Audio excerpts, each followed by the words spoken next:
भाडेतत्वावरील घरांची योजना म्हणजे नेमकं काय? वास्तविक झोपडपट्टी पुनर्वसन प्रकल्पांमध्ये केवळ तळमजल्यावरील झोपडी धारकांचेच पुनर्वसन करण्यात येते. मात्र या योजनेत 15 नोव्हेंबर 2022 पर्यंतच्या वरच्या मजल्यावरील आणि पोटमाळ्यावरील रहिवाशांनाही पुनर्विकासात सामावून घेतलं जाणार आहे. या योजनेची मुख्य वैशिष्ट्ये कोणती तेही पाहूयात.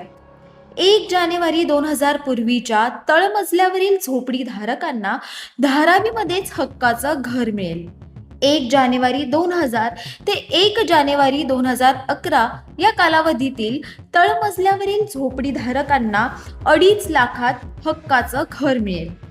1 जानेवारी 2011 ते 15 नोव्हेंबर 2022 या कालावधीतील तळमजल्यावरील आणि वरच्या मजल्यावरील झोपडी धारकांना परवडणाऱ्या भाडेतत्वावरील घरांच्या योजनेचा लाभ घेता येईल.